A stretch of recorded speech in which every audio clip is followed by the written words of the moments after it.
Jeff Robson, welcome to the show. Thank you so much.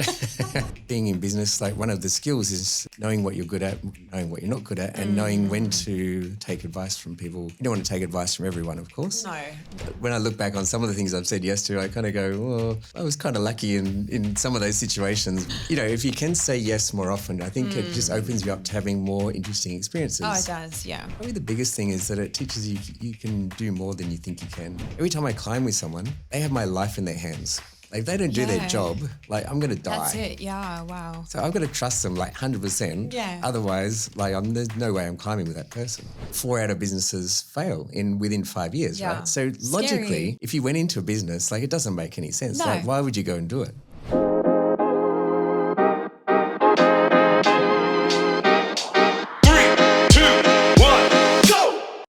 Hello and welcome to the Real Biz Life Chronicles, where we discuss all things business, branding and life from the Horizon Digital podcast recording studio here in Perth. I'm your host, Tracy Fryer. Now, if you do enjoy this episode, we please ask that you like and subscribe to our channels below, or simply share it with a fellow business owner who may be thinking of giving up and needs some inspiration. Today's guest is a powerhouse in the world of business analytics and a leader who truly embodies generosity, authenticity, and vision. He is the founding director and principal business analyst at Access Analytic, where he leads a team dedicated to helping CFOs extract game-changing insights from their data.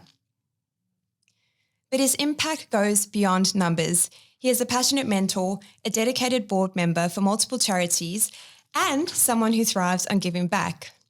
Outside the boardroom, he is a true adventurer. He is an avid traveler, rock climber, hiker, and scuba diver, always seeking the next big experience. And now he's adding author to his list of achievements with his new book, The Traveling Trainer, which I just got a copy of, by the way. Thank you. You're welcome. A guide for consultants and trainers looking to explore the world while doing what they love. Those who know this person describe him as compassionate, authentic, and generous. He genuinely cares, whether it's for his friends, family, team, or for the wider community. And if you ever doubted just how selfless he is, here's a story you probably haven't heard. When his mother's rental home was set to be sold, he quietly bought the house without telling her, then surprised her with a Christmas gift.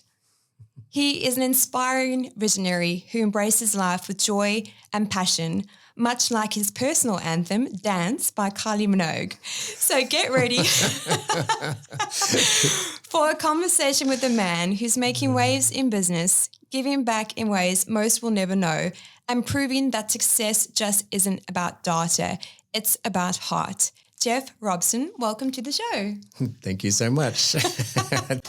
And who have you been talking to? Well, we have done a bit of background research on you. I think you have, yes. That was really, really awesome what you did. And I think every time, we at the same run club, and every time I chat with you, you've got such a great energy and just such a genuine person. Thank you. And you too. Thank you. I always enjoy, watching and listening to your podcast. So Thanks, Jeff. Well, I'm so excited to have you on the show today. Yeah. I've been looking forward to our chat for a number of reasons. But I thought what would be best is perhaps you could tell us what you wanted to be growing up. Okay, what I wanted to be when I was growing up, for ages, I really, really wanted to be a cement mixer truck driver. To me, that just seemed like the most awesome job you could possibly do in the world. Yeah. Just drive around delivering cement everywhere. What could be better than that? Things did change a little bit as I got a little bit older, but and I never actually became I've never driven a cement mixer truck. Ask. Maybe I should one day. Yeah, on your bucket list. Definitely add that to the bucket list. Yeah, and what was it that drew you to it? I think I was quite young, and my dad took me to a construction site once, and I was involved in doing, I don't know what I was doing. I was probably like about 3 or 4 or 5 years old or something.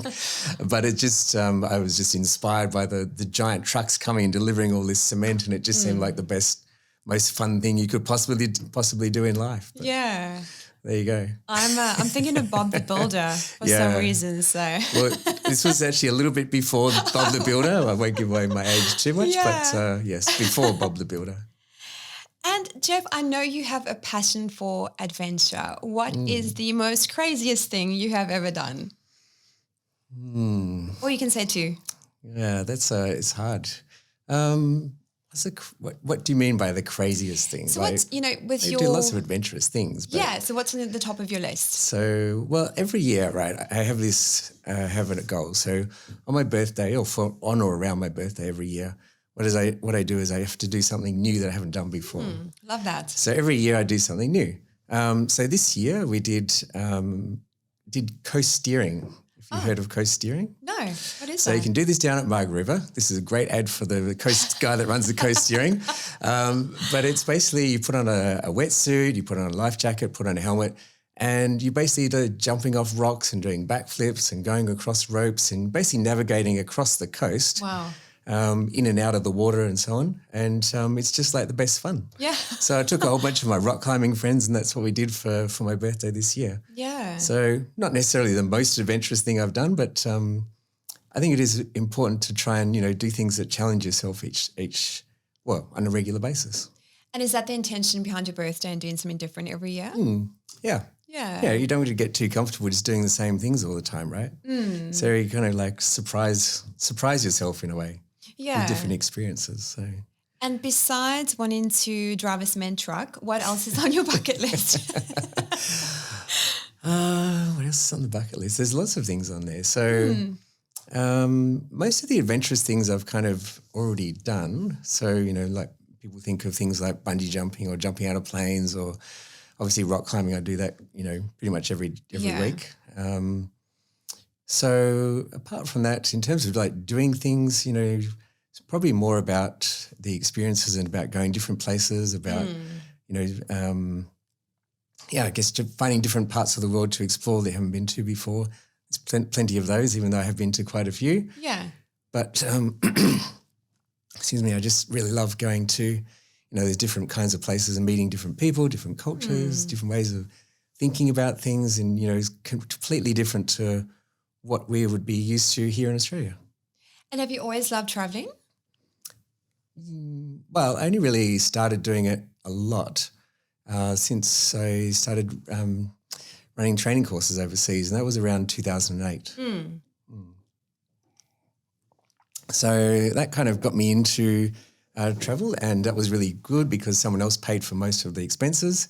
Great. And then I would go there, run a training course, and then add some time on to go and have fun and go explore and have all different kinds of adventures. And that really kind of just opened up the world. So many different places to go and people to meet and things to see and getting away from the main. There's a reason why mainstream places are mainstream because they're beautiful and lovely and everyone goes there and that's great.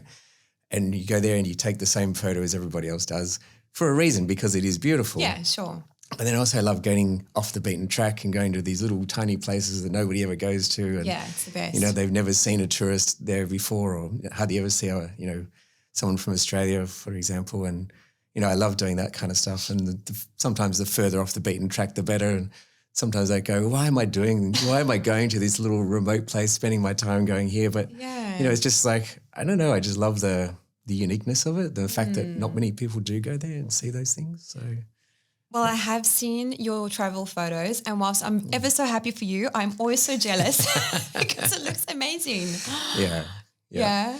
No, there is, that's part of it is going there and also, meeting the people and seeing the things and so on, but also trying to take some beautiful photos and trying to capture the beauty and show that to other people as well and capture that in a way that is sort of, try and make it authentic, try and sort of show the real place, not just really the manufactured touristy type place, but sort of capture the real essence of that.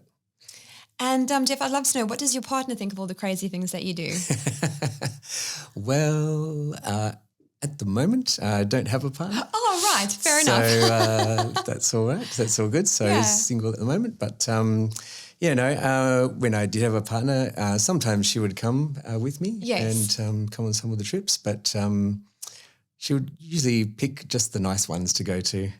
She didn't want to go. She wasn't as adventurous. Didn't want to go to the ones that were perhaps a little bit more edgy. Let's put it that way. Yeah. And do you think, like, from that point of view, it's probably great to have that common interest? Do you reckon, or do you think people can have different interests and kind of do their own thing, and one can stay at the hotel while one goes and bungee jumps, or? Yeah.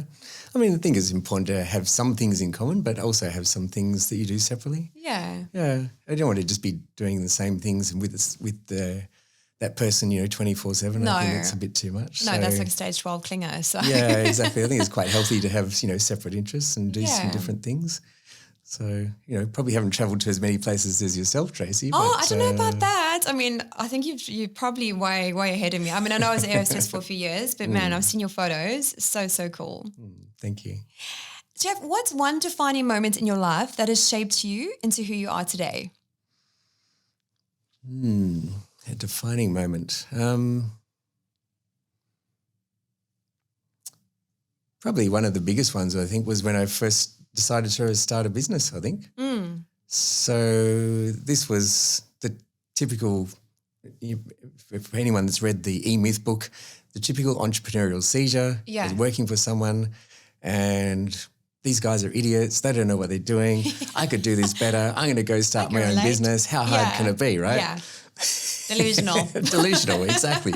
Completely delusional. I have no idea what you're doing. And then, so that was a defining moment because that really changed the course of my life in many different ways and caused me to grow in so many different ways, caused me to explore different areas, become so much more independent, more confident, a number of different things. And kind of describe myself as a little bit of a reluctant entrepreneur. Sure. Because never really sought out to become a business owner or become an entrepreneur, but it was something that kind of happened along the way because I saw, well, there's all these opportunities to do things and like, why isn't anyone doing them? And I feel like I should take advantage of these opportunities. And so then you kind of go into it and then, other things happen. You go, well, there's an opportunity over here. No one's doing that. We should go and do that and so on. So, yeah. Didn't really seek out to do those kinds of things, Sure. but it was an opportunity that was there and you kind of go and do them. And out of that, I think it really changes the course of who you are. For me, I feel like it's a very different role being a business owner and a different attitude. You grow a lot more. Completely. I feel like I've become a better person for having become a business owner compared to if I just stayed an employee. I'm so glad that you shared that because I found being a business owner has impacted every area of my life. And that personal growth journey one goes on is like next level. I don't think I would have had the same personal growth journey had I still been employed. Yeah. Yeah. Yeah, I agree. Absolutely. 100%. I think it's something I underestimated at the same time as well. Oh, yeah. Everybody underestimates it, right? Because, Yeah. the stats are like 4 out of busineses fail within 5 years, Yeah. right? So logically, Scary. if you went into a business, like it doesn't make any sense. No. Like, why would you go and do it? Precisely. This makes absolutely no sense. This is the most logical thing you can do because every entrepreneur thinks their business is going to be the 20% that makes Survives, yeah. But the stats are the stats for a reason. So that absolutely is a craziest thing that you would do. But as you say, if you can make it through, like you do have that massive personal growth and learning and become, I think, a better person because of it. Now, it's not for everybody. Yeah. I'm not saying everyone should go out and become an entrepreneur because that is, it's not something that everyone should do necessarily. No. Like it requires a certain mindset. It requires as you know, a heck of a lot of hard work. And so much hard work. There's a lot of reward if you get it right, but there's also a lot of risk if you get it wrong. Totally. If you're an employee and you stuff something up, you get fired. If you're a business owner, you stuff something up, all the people that work for you lose their jobs. Yeah. You might lose your house. Like there's a whole bunch of things to consider. So much resting on it. A lot more at stake. And Jeff, speaking of which, I believe you are going to be celebrating your 25th year in business. I hope I got that. Yes. Yeah, congratulations. Thank you. Oh my goodness, so you're in that 20%. Touch yes, wood. so far so good, yes. Yeah. There's been a lot of ups and downs along the way for sure. But it's doing really well at the moment and I'm very, very proud of the team that we have and very proud of, what we've achieved so far. Having said that, there's still a long way to go and, I think there's a lot more that we can do and are planning to do, so. And what would you say has been your biggest learning? Probably my biggest learning is that I had no idea about running a business. Yeah. You and me both. Yeah. And, fortunately was smart enough to hire a business coach fairly early on and worked with him for about 7 years. So thank you to Rob Bentley. Oh, great. Yeah, Rob. I know Rob. Yep. Yes. Very well known around town and does a fantastic job with his business coaching. Yeah. And I always tell people, like, don't look at me and think I'm really smart. Like all the smart things I learned about running a business, I learned from Rob. Yeah. So, yeah. It makes a world of difference, doesn't it? Yeah. Yeah. I thought because I'd done an accounting and business degree, I knew how to run businesses. Should have an idea, but absolutely no idea. No, well, I did a visual arts degree and a graphic design diploma, and I thought I'd be okay. And if it wasn't for Paul Klassen, I probably would not be sitting here. Mm-hmm. So it definitely just, I don't know about you, but I found it gives you that education to really run a business. And I think it propels your growth at the same time as opposed to trying to wing it on your own. Yeah. Yeah. Yeah. I mean, not everyone has a coach. Like some people are, I don't know, innately smart enough to not need it. But I think being in business, like one of the skills is like knowing what you're good at, knowing what you're not good at, and knowing when to take advice from people. You don't want to take advice from everyone, of course. No, be selective. But you select the advisors that you need and the advisors that you want to listen to and the ones that give you good advice. You get more advice from them and do what they tell you to is the other thing. Like you don't want to pay these people all this money to give you all this great advice and you go, nah, stuff you, I know what I'm doing. Yeah, don't do it right? anyway. Yeah, which I think some people actually do. I know. Makes absolutely no sense. Yeah. And Jeff, I'd love to know what has been the peak of your business journey? The peak? Well, there's been a few, let's say one of the highlights was in 2012, we won the People's Choice in the WA Business Awards. That was pretty cool, which, if I'm honest, basically we just spammed everyone that we knew and said, can you please vote for us? But as you do. This is all about being authentic here, isn't it? Definitely. So, all right, so that's me being authentic. So that was pretty cool, though. That was certainly a highlight. But in terms of the peak, I think the business is actually at its peak so far in terms of where it is right now. So we're the largest that we've been at the moment. Right. Making more profits than we've made before and so on.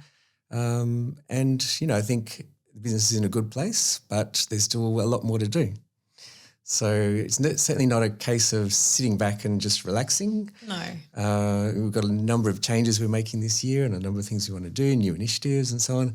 So I'm actually busier than I've been in ages, putting all these new things into place. So. Yeah, and you still travel so much. Well, I've actually kind of pulled back on the travel a little bit. Yeah. A little bit. Yeah. Not what I've seen on Facebook.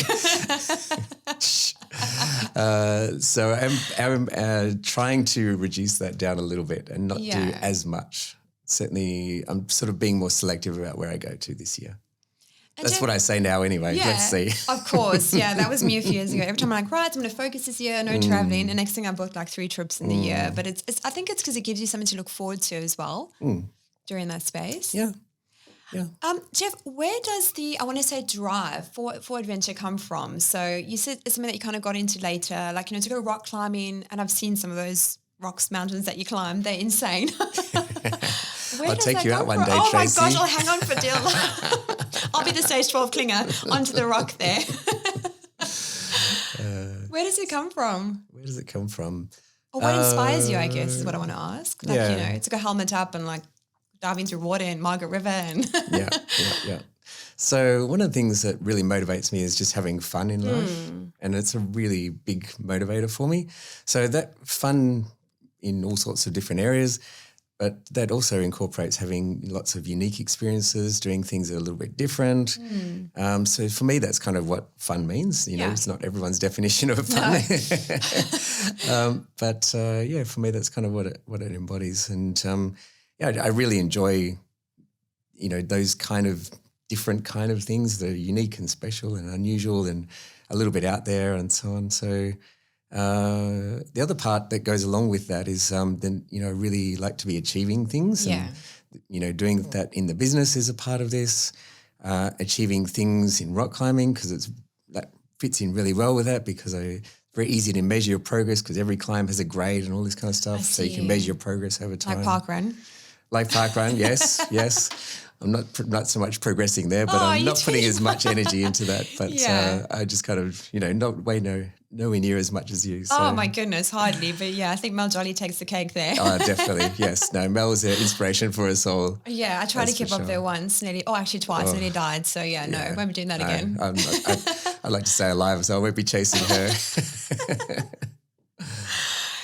Jeff, your book, The Traveling Trainer, is all about blending work and adventure. What inspired you to write it? So the main thing that inspired me to write it was I really wanted to kind of share the knowledge that I gained, I guess, over the period of 16 years, somewhere around there, 16, 17 years. And I wished, basically it contains a whole bunch of, it's both instructional and inspirational. So on the instructional side, it contains a whole bunch of things I wish I'd known when I first started out on that journey. Yeah. So, things to watch out for, how do you get into it, what are the different tips about traveling, all sorts of things like that. The other side of it is meant to be inspirational because there's lots of pictures and stories and anecdotes in there about, about the traveling experience and about how I've kind of approached travel in that. So as I was saying before, rather than kind of just going and going to all the same kinds of places as everyone else does, getting off the beaten track and saying there's a principle in there that Mel really loves as well. Yeah. Trying to say yes as often as you can. Oh, right. So, if you might have seen that Yes movie with Jim Carrey, it's very funny. Yes. Basically, he has to say yes to everything. So I don't recommend saying yes to absolutely everything. No, I tried that for a while. All right, that'll be a story for another day. Hell yeah. All right, we'll talk about that off air maybe. But, if you can say yes more often, I think it just opens you up to having more interesting experiences. Oh, it does, yeah. So when someone says to me, hey, if I'm overseas on staying in the hotel, would you like to come out with me? We're going to do X. Usually if I can, I'll say yes. So one example of that was I was in Johannesburg. Yeah. And the driver that had been assigned to me by the hotel was driving me around, took me to a couple of places I wanted to see. And then after that, he said to me, do you want to see the real Johannesburg? Josie, oh my gosh. I was like, okay, sure. He goes, all right, I'll take you to my house. Oh my goodness. And he lived in Soweto. Oh wow, Jeff, oh my gosh, you didn't go to Soweto? I went to Soweto. So as a South African, you appreciate the significance of this. Joburg. Yeah. But he was introducing me to his whole family and like everyone that lived there and like, come and see this crazy Australian and all this kind of stuff.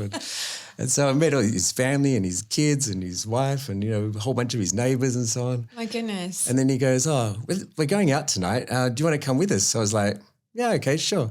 So we went to this like all black nightclub. Did you go to Shebeen? I don't know what it was. I think it's called a Shebeen. Oh my gosh, you're so brave. She's like, I'm glad you're still sitting here. So, it's a little easier for me as a male compared to a female. Of course, because I don't have as many things to worry about. Yes. But I just I'm surprised I have functioning eardrums after that. It was just so loud. Nuts, yeah. But I think I was like the only white guy in there. And it was just but it was the craziest, most fun time, right? Yeah. I could have sat in my hotel and said, no, I'll just stay here and have dinner in the hotel. Yes. But I would miss out on all those kind of experiences. Yeah. So I like to try and say yes to different things if I can. Yeah. And I think you've highlighted something really important so far in this conversation, that business owners, and I know this because I've done it myself, we get so wrapped up in the business side of things that we often forget to have fun and to make time for fun. And I think you really integrate that really well into being a business owner and really enjoying yourself. And I'm so impressed you went to a Shebeen. Oh my gosh.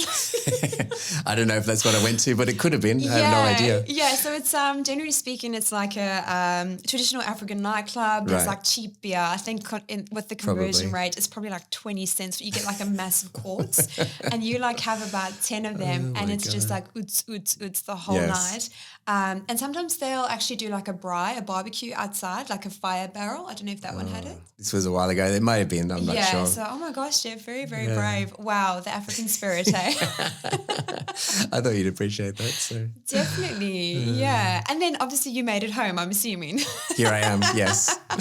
So far so good. When I look back on some of the things I've said yes to, I kind of go, well, I was kind of lucky in some of those situations where it could have actually gone quite wrong. But, anyway, I'm still here. Haven't actually gotten myself into anything that's been particularly dangerous and unsafe. And I've never felt, I always feel like if I go with somebody that knows me and it's kind of their responsibility to look after me a little bit, right? So they're not going to take me to somewhere that's intentionally dangerous. No, true. Especially, they've been assigned to look after me by whoever's brought me over or whatever it is. They're not just someone I picked up off the street that's trying to scam you. So there is a bit of responsibility. And I kind of think, well, that person's made it till age 30, 40, 50, whatever they are. Sure. They're still alive. They must know where to go. They must know how to handle the local situation. So I'll just hang around with them and I should be okay. Yeah. That's my thinking. So were you with someone or was it just the driver? Yeah, I was with the driver. With the driver. Yeah. I thought you had like a buddy there. And then No, I was like, just sort of me. makes it okay. No, just me. So me and the driver. And he was just taking me around to all these different places. Gosh, wowza. I think I've only gone to Shabin once. And that's because I think at the time we were young, 18, whatever old we were. And like all the bottle shops were closed. And so you go to the Shabin and like, I think it was like $3 or something. You go, anyway, hopefully my mom's not listening.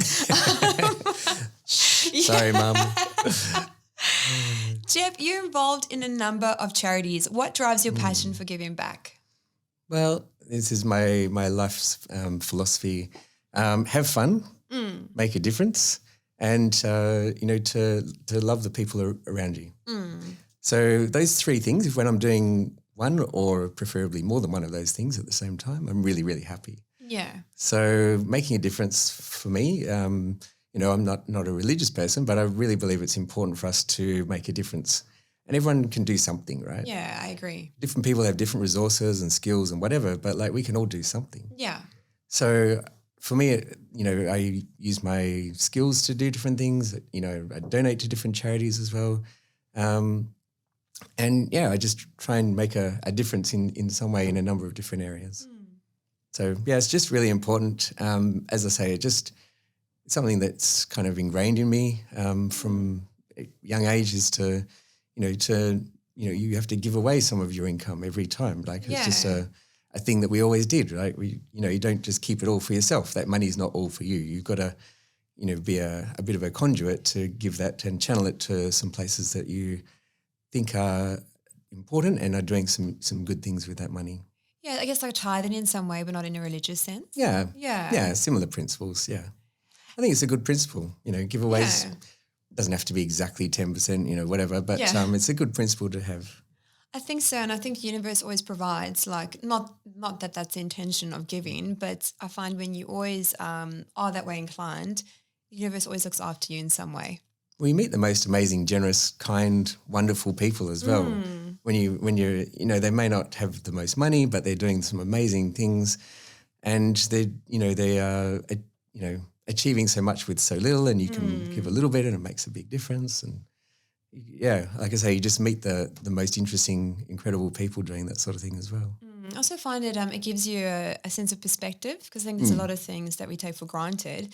And I went back to South Africa in November 22, and they have load shedding there where the power is just switched off like all day, every day. And it blows up their fridges, their appliances, everything.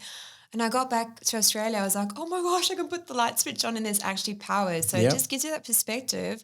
Like just putting on a light or flushing the loo, you take that for granted, right? Exactly. We don't even think about it here.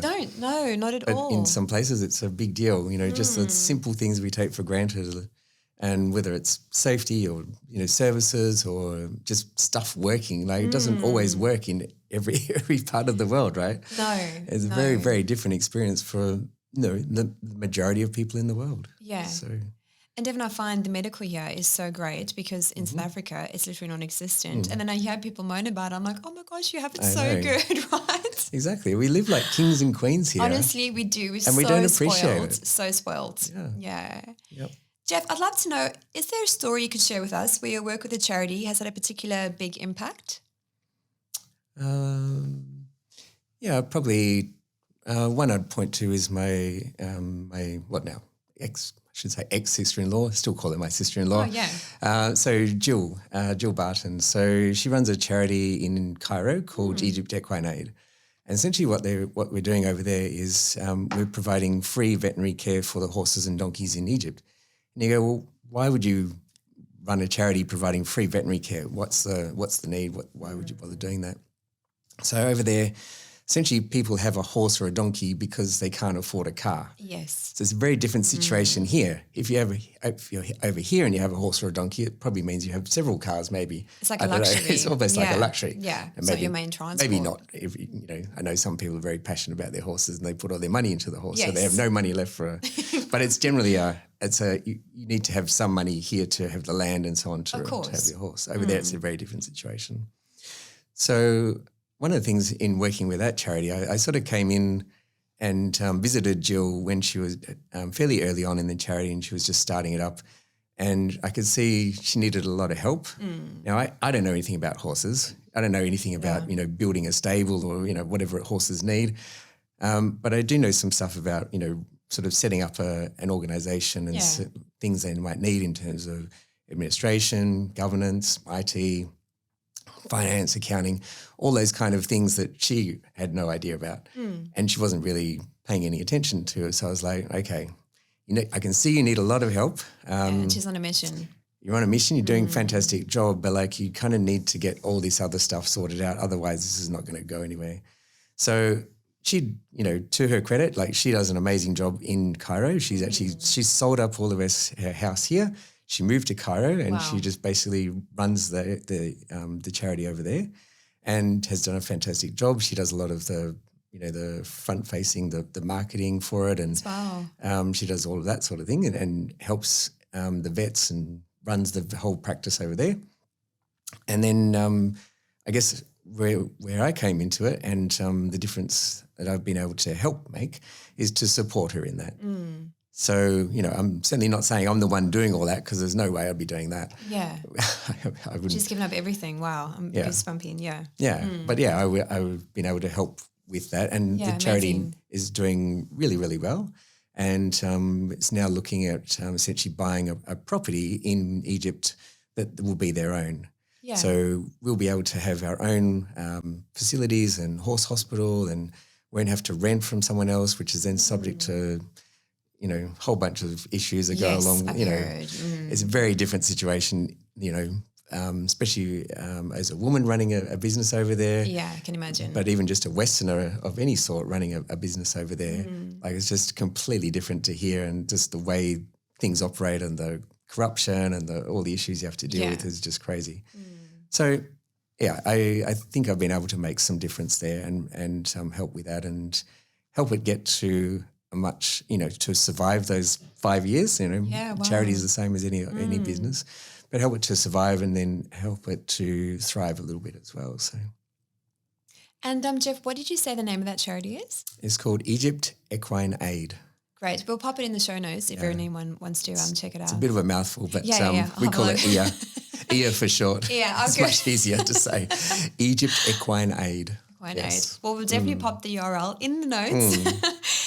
Jeff, what is something you've learned about leadership through your charity work that you apply to business?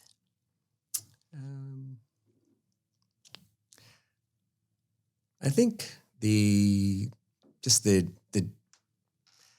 how important it is to be generous. So it applies in business as much as it does in the charity work. So charity work is very obvious. You are giving time, you're giving resources, you're giving money, and the charity uses that to do all the things it needs to do. In business, obviously you're generally paying people. Yeah. But you can go into a deal, whether that's with a supplier, whether that's with a client, whether that's with an employee, or a shareholder as well, trying to just get for yourself. Yeah. Or you can go into that with the attitude of trying to be generous as well and share. This is not it's like that fixed mindset versus a growth mindset. Yeah. If you go into it with more of a growth mindset about if the cake's not big enough, let's find a way we can make a bigger cake. Yeah. Rather than just I need to have this much of the cake and I want to get as much of it as I possibly can and give you as little as I possibly can. Yeah. That kind of mindset to me is just I really anticipate that kind of thing. Yeah, and the person doesn't operate from a good place either. Exactly. Yeah. So try and sort of, I think trying to share the rewards. So, whether that's, as I say, with, in our business and your business would be the same, finding ways that we can share the rewards with staff, especially because, for you and I, if we don't have good staff, like you don't even have a business, right? Tell me about it. You have nothing. It's huge. Yeah, you literally have nothing. Exactly. So it all relies on having really good relationships with our staff. And for me, I really try and share the rewards as much as we can. So, yeah. And so if you're part of the Quorum Small Business Network, what's one piece of advice for business owners trying to build stronger networks in the community? Well, I think if you can find a group that you resonate with. So Quorum is a really great group for the owners of professional services businesses. So that's the focus of those. Whether it's, some people resonate with a B&I group, some people don't. Some people resonate and work well with Quorum, some people don't. So whatever the group is, there's so many different groups around. And if there's not one, you can make one yourself. Yeah, true. So we've also got some other things that we've made, other groups we've actually made. So one that we made was, it's called CFO Access. Okay. So we work a lot with CFOs of different businesses, predominantly medium and large businesses. So we made a group for CFOs. And so every month we gather the CFOs together. It's a small group, about 10 to 14 CFOs and a mix of some consultants as well. Right, yeah. And they take it in turns to raise a topic and we all have input and discuss this. So the thinking behind that was, we knew that CFOs were struggling to have someone to talk to about the issues they were facing. Yeah. It's either too confidential or the person in the business wouldn't understand. So they're like, well, who can I talk to? And we're like, okay, let's bring CFOs together. We have a confidential discussion about whatever you want to talk about. And you get input from your peers as well as some external perspectives from some consultants as well. Yeah, powerful. And it's been really, really useful and really popular, and we're sort of building on that and expanding that this year. But, that's something that is, that again is something that I think really is been really useful for us as a business. And we don't go in there marketing Access Analytic and rah, we can do this for you and we can do that for you. It's just we're contributing to a conversation and we're building a relationship. And I think if you go into networking with the attitude of, I'm going to hand out as many business cards as I possibly can, I'm going to contact them all afterwards, I'm going to add everyone to my newsletter list and I'm going to market the crap out of it to them, this is like not going to work, right? Nobody likes that kind of thing. No, definitely not, no. But if you can be genuine about it and, develop authentic relationships with people, people don't want to be sold to. They want to have a relationship with someone and feel like that person is actually, yes, we have a business relationship, but that person does genuinely care about what it is that I'm doing. And I feel like I have a connection with that person in some way. I think for me as well, in my own business, that's been a big game changer, having that perspective as opposed to the other one, and just not sort of like, what's in it for me? How can I add value to someone else's life? And again, that naturally, like we said before, with the universe providing, it naturally just flows on, and it's just a better place to operate from. There's a really cool quote from Zig Ziglar, and this go back a long time ago. Yeah, I love his stuff. But he says basically, you can have everything you want in life if you help enough people get what they want in life. So true. So it's a really powerful thing, and if you put other people first, not everyone does that they don't. Unfortunately. But yeah, if you have that kind of mindset, I'm going to help as many people as I can to get what it is that they're interested in. Then naturally, as you say, you're going to get some of that back. So. Yeah. And Jeff, so Access Analytic helps CFOs gain deeper insights from their data. What's one of the most common mistakes business owners make with their data? Well, it's not necessarily a mistake as such, but one of the biggest needs is data is held in different systems. But when it's held in those systems, they're really good at capturing the data, but they're usually not good at getting it back out again. Sure. So it's not necessarily a mistake. It's really just a feature of lots of these systems. They capture the data, lock it away, and then you've got no way of kind of getting access to it. So what we do is we basically help people pull the data out of those different systems, put it into charts and dashboards and so on. So now we can visualize it, understand it, maybe even connect it with data from another part of their business. So you might have some costs in one system, you might have the hours in the other system. If you can marry those two up, now you can calculate a cost per hour. Sure. And then you could analyze that by project, by person, by team, by location, by whatever. So that's I guess one of the biggest benefits about getting proper reporting on your business is being able to kind of connect different data sets together and make use of all the data that we are collecting. We have so many different ways of collecting data. We do, yeah. But again, if we're not using it, it's useless. Of course. So what is a simple yet powerful way businesses can make better use of their data and drive better decision making?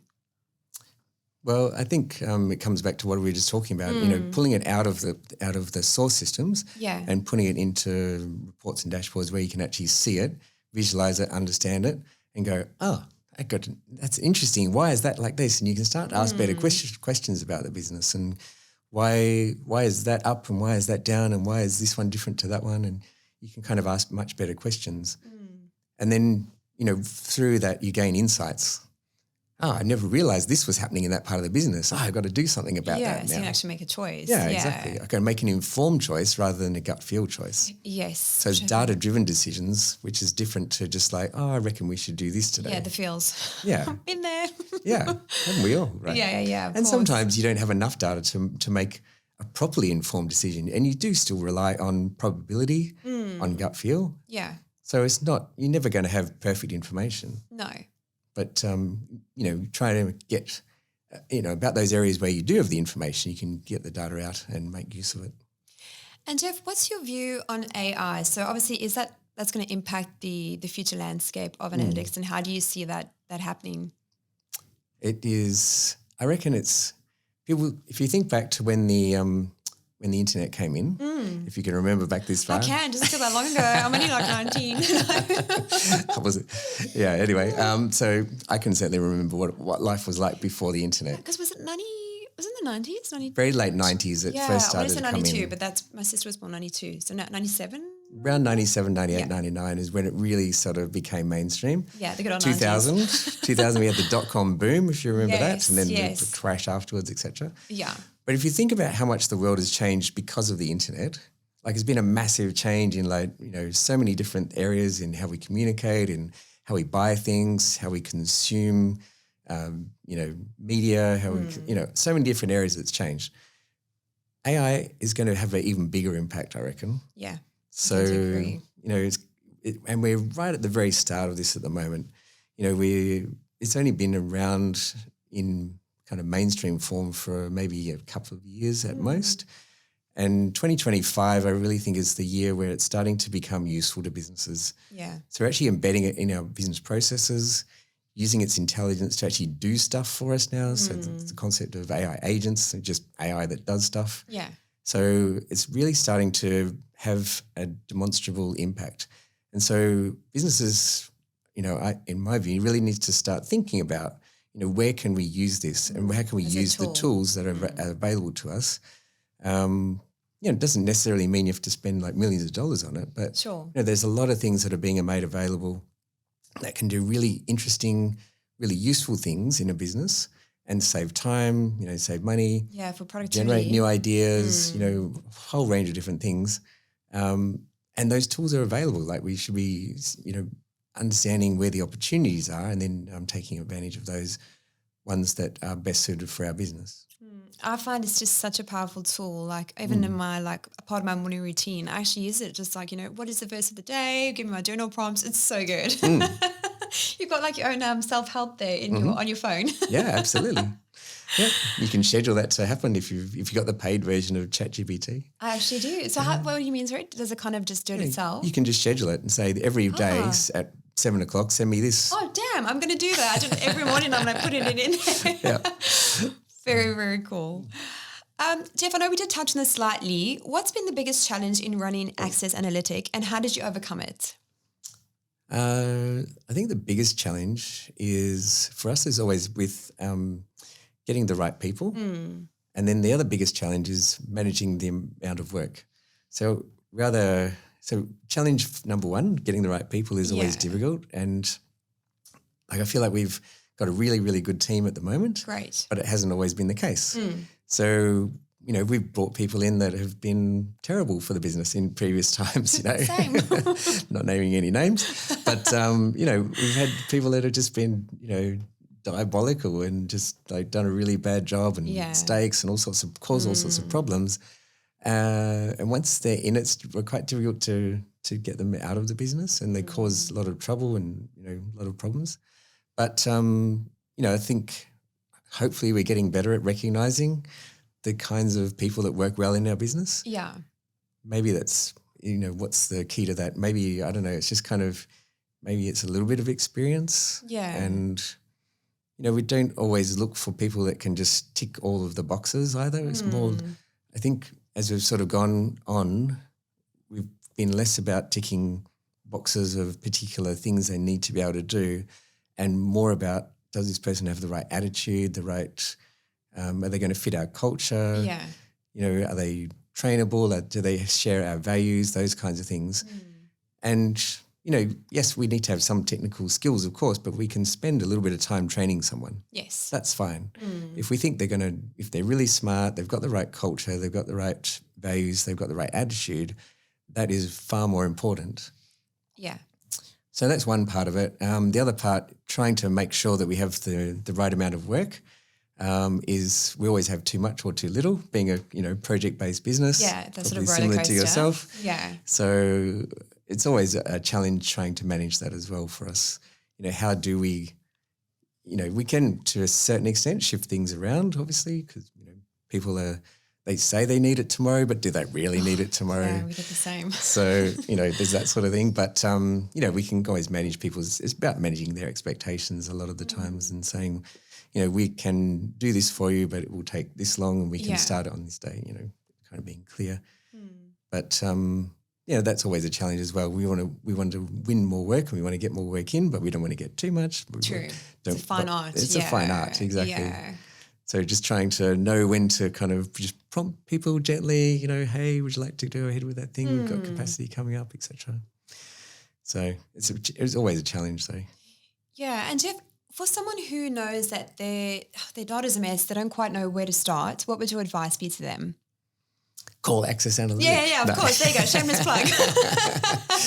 No. Well, you certainly can if you want to. Second after that. Links in the show notes. Yes, exactly. No. I mean, you want to, if the data is in a mess, you kind of need to spend some time either cleaning it or you kind of just put that to one side and put in a new system that can kind of capture the data in a more structured way. You go, well, look, we know that bit is always going to be a mess and we haven't got the time or resources to sort it out. It just depends on how important that is. So for some businesses, it will be important enough to actually go back and fix that up and, go through and, there's lots of different ways of fixing that. Some you can fix with different algorithms, different methods in that regard. Others you might have to actually hire people to manually review and go through and do things that way. So some things we can fix, as I say, just by using code and that sort of stuff, but not everything. If the data says, if the country field says Australia and it should actually say New Zealand, and it's up to someone just randomly assigned things, you really need to review that properly. Sure. You can't just programmatically fix that. No. So that's probably the two ways. So you either ideally want to go back to the source and fix that. Other than that, you want to kind of capture the right data, the good clean data from the source and fix the root problem. So much better than going back and then trying to kind of Band-Aid stuff later on. Yeah, definitely. And Jeff, I'd love to know, coming into your 25th year of business, what role has branding played for you? Well, I first thought it was completely a waste of time. I get that all the time. Yep. It's a load of crap, apparently. Exactly. That's I very quickly learned that wasn't the case. Yeah. So quite early on, I was fortunate enough to meet Lino. Oh, Maybe right. you know. Yes, he's lovely. He's been a friend of mine for more than 25 years actually, so it's quite a long time. But he kind of educated me about the importance of branding. And he said, it's something that communicates who you are without you saying a word, I think was how he described it. Yeah, so it's great. It's just by the way you present yourself in your materials, in your logo, in your marketing, it says something about who your business is and how you do things. And I was like, that's really, really important then, isn't it? I better take some notes about that. And then I say, okay, Lino, you need to fix things up for me because that is really important. Yeah. And I don't want to be, because I was using some stuff that I just designed myself and it looked absolutely terrible. At least these days there are things that will design something for you in slightly better ways. That can help, yeah. But it's still, I still go back to him if I need something as as the expert, to say, well, this is what I want to do, how do you recommend I do it? And he will have far better ways of doing things. Yes. And make it look so much better than what I would ever look. And then you come across, you present it to the clients, they go, wow, that's so professional and all this sort of stuff. It's not a load of crap. It's not a load of crap. Who knew, right? Anyway, so I did learn that fairly early on in the business and I'm really glad that I did. So, Thank you very so much important. for sharing that because, a number of business owners underestimate it. They don't have a bar of it. Yes. Obviously, I'm in that space, so I'm a massive advocate for it, but it's always nice to hear from someone else about branding. So that you definitely talk to Tracy about all these things. Just answer your breath. Hey, another shameless plug. Exactly, another shameless plug. Jeff, if you could go rock climbing with 3 people, dead or alive, who would it be and why? Well, I would really love to go with Alex Honnold. Okay. So for those that don't know Alex Honnold, you might know his movie that he made, which was on Netflix called Free Solo. Sure. So this is the guy who climbed up the El Capitan in Yosemite without any ropes. Wowza. So it's 1,000 meters straight up. Oh my gosh. And he climbed 1,000 meters without any ropes. Oh, wow. Nothing. Just shoes and a chalk bag. That's it. Why? Well, a lot of people do ask that as well, but really Jeez. interesting person. And even he says that was probably the greatest achievement of my life. That's ballsy on steroids. It is beyond ballsy. I don't do that kind of climbing. Wow. He does do rope climbing as well, but he does a lot of his risk tolerance and his attitude towards risk is far higher than mine. Yeah, wow. I wouldn't be doing that kind of thing. Because to me, free soloing, just as an aside, is kind of crazy because one thing can go wrong and then you're dead and it could be beyond your control. It's living on the edge. So I don't recommend people do that kind of climbing. Especially I'm on the board of the Climbers Association in WA. So Climbers Association of WA does not recommend people do free soloing. But I would like to go climbing with Alex Honnold just because he is world famous climber. Yeah. And I think a really interesting person. And the conversation would be next level. Conversation would be amazing. And I think I'd have a lot to learn. So that would be one person.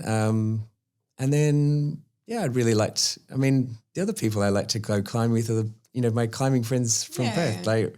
We go on trips together. We go and do a lot of interesting, things together outside of climbing as well. Right. But I just really love that group of people. So I won't single out two. But I could pretty much climb with anyone from that group and I would have a really great time and they would also enjoy meeting Alex as well. Yeah. There we go. Sorted. Yes. Jeff, you seem to have such a, I don't want to say content because I don't think you can, you are content, but you seem to have a contentness about life that I don't see many people. Is that just because of how you've grown over your journey or you just feel, very, I can't word this. It's just, you seem very, very centered and just very happy with where you're at. Yeah. I am. I still want to do more and achieve more. That's why I say content's not the right word. So it's not content in the sense that I've finished.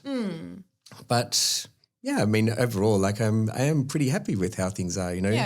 As you know, I'm running pretty well and reasonably fit, and I'm happy with how that's going. I'm happy with the climbing that I do. Happy with the how the business is going. Again, we can still do better and all that kind of thing. Happy with friends and family and that sort of stuff as well. Like, generally happy with life. So, yes. And I want to ask, I know Mel and you did the Kokoda track last year. We did. That looked amazing. Yes, and Rob as well. Yes, of course. So, yes. Yeah. And Olivia, and there were a few other people that went there as well. So, it was a really great experience. It was tough, quite, it was certainly the most challenging trek that I've done in my life.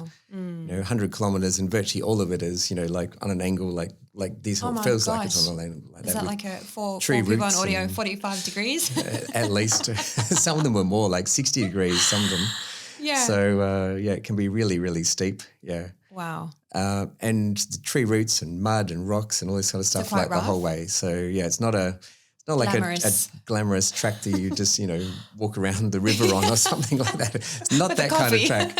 So you do like 10 to 12 Ks a day, but it would take you like 6 to 8 hours to do that. Wow. So it's just so intense. Yeah. Yeah. So very little of it is actually flat. So you're constantly going up or constantly going down. So there's a lot on your knees and, every other part of your body as well. So it was intense. So Mel wants to do it again. Oh, I'm just like, nah, once is enough for me. I'd rather go do something else that, I'd do something else challenging. Yeah. Like in February last year, I did a challenging trek, which was before Kokoda, where I went to the northern parts of Pakistan and I was hiking in the Karakorums in the middle of winter. Wow. So that was also challenging. Yeah. From a different perspective. So Kokoda was hot and humid. Or sometimes a little bit cold, but this was like freezing, like minus 20, and we're camping out in tents. Oh my gosh, wowza. Body warmth, everyone latch on.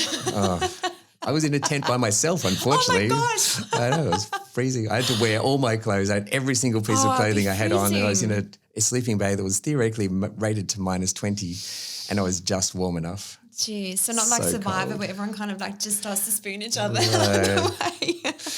Yeah, maybe I should have gone over and joined the other guys in their hut. I'm sure they'd tell me to get stuffed.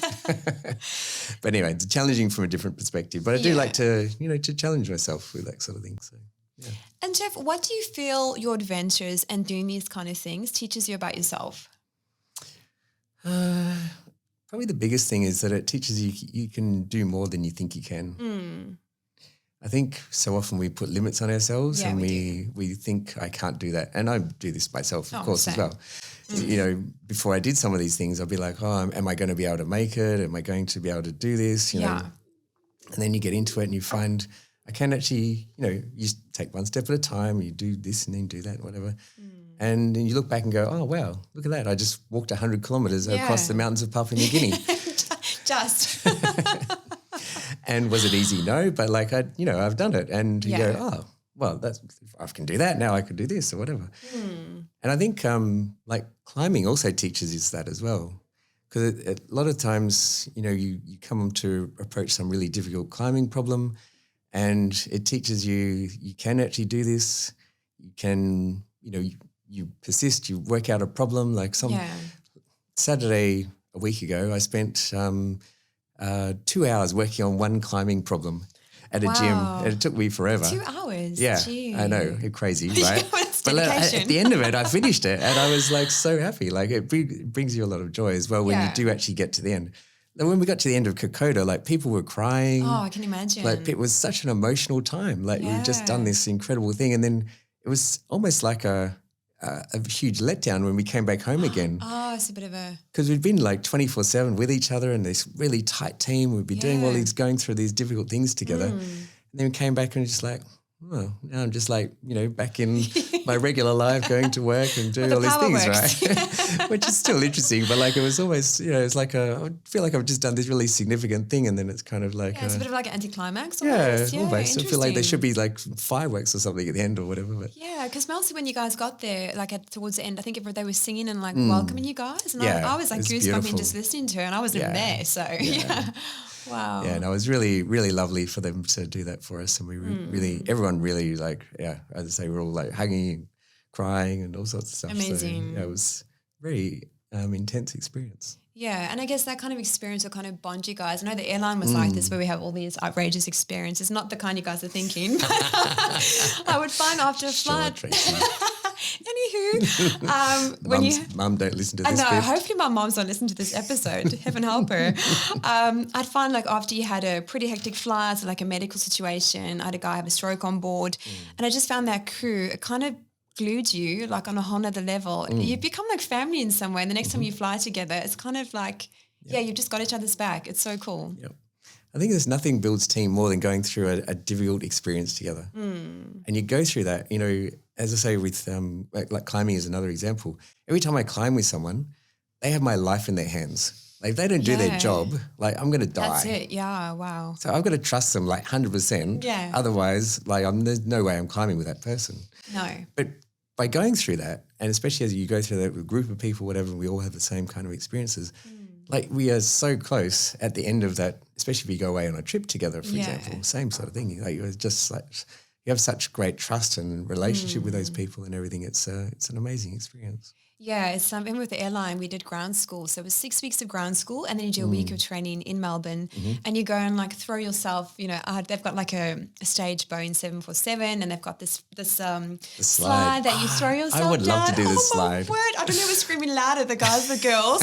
And then you have to pretend someone's like incapacitated and then just sit on this like 45-degree slide and like the wall is someone's going to get face planted. But and then you obviously do your ditching and you go in the water and you have to pretend that you're like, again, incapacitated and someone bobs you and like so much fun. Like, but you actually realize at the same time how extreme that is. We had a girl who fainted during, you know, doing one of the ditching experiences because it's, like you say, those experiences are kind of those difficult situations that really glue you at the end of the day. So. Yep. I mean, I would pay to go and do that experience. My gosh, I reckon that would be awesome. So much fun. Jeez, like I think I flipped and almost had a hole in my pants from the sheer like force and heat going down the slide. But so much fun. I love the airline. I highly recommend. You know, everyone should go do it. Like I think it teaches you a lot about, you know, human nature and about yourself as well. So definitely. Jeff, if you had to describe your life philosophy in a sentence, what would it be? But that was what I said before. Yes, so to love, to have fun and make a difference. Yeah. That's it. That's the three things. So everything that I do, I try and make about one of those kinds of things. And if I'm doing those kinds of things, like it makes me happier. Yeah. Yeah. And if you could go back to when you first started your business 25 years ago, what's one bit of advice you give yourself? I think just have more confidence in who you are. You know, like we were saying before, you know, I'm sure we're all like this to a certain extent. We're sometimes our worst enemies. We tell ourselves, you can't do this. You have all this self-doubt. Yeah, so much. Who are you to be, you know, the imposter thing? Who are you to be running a business? Or, you know, there's a story in the book about the first time I went to run a training course overseas, and you know, I got the invite and I said yes to it. That was my saying yes, you know, philosophy. Good. But then before I went, you know, they when it finally this is becoming real, I was like, you know, holy crap, you know, someone's going to fly me over there. What if I go over there and they're all like super smart and, you know, I look like an idiot and then it'd be a terrible experience. Like, oh my God, what am I going to do? You know, blah, blah, blah. All these things are in your head. And then you go there and you go, like you start to run the course and people go asking these kinds of questions. You go, well, if you're asking me those kind of questions, that means you don't know nothing. You don't know anything about this subject. So of course. I know way more. And it was really a great experience and I had a great time and, you know, a lot of great feedback and all the rest of it. And we also, in that case, my wife came with me and we had a little holiday over there. We went to, you know, Disneyland and blah, blah, blah. But all of that to say that, you know, we often have so many doubts about ourselves and tell ourselves that we can't do stuff. And again, it comes back to, you know, we can do more stuff than we think we can. Yeah. And we think that there's these limits. Yeah. But where did the limit come from? So true. Yeah. Like it just comes from really here. Crap. If it comes from, you know, if it came from someone else, if it was someone else saying that to us, we'd be like, I get stuffed, you know, I can do that. But when it's ourselves saying it to ourselves, like we somehow listen to that voice. So I think just that would be my advice is try not to listen to that voice too much. And then, you know, try and get smarter people involved in the business earlier and take their advice earlier. Yeah, thanks for sharing that, Jeff. I think even with the podcast, I think about 95% of my being was saying, do not do it, Tracy. You're going to sit there and stuff up. Don't get me wrong, still stuff up every now and then. Yeah. But that 5% that was saying, just do it, I was like, excuse the French, fuck it, I'm going to do it. And it's been one of the most rewarding experiences that I could have ever done. So thank you. Don't listen to that voice. Exactly. Do the complete opposite. Yeah. Yeah.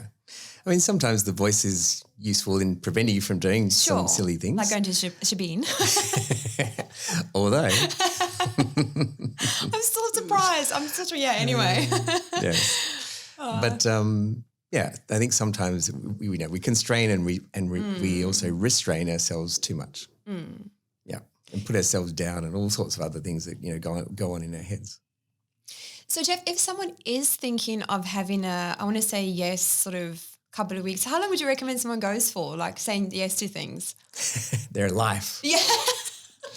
I was exhausted after my yes period, if you want to put it that way.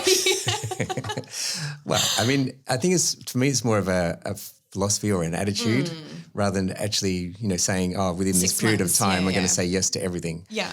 So it's more trying to say yes to more things, Sure. perhaps if I put it that way. So don't just necessarily say yes to everything. No, don't. Because some things are actually bad for you. And morally wrong.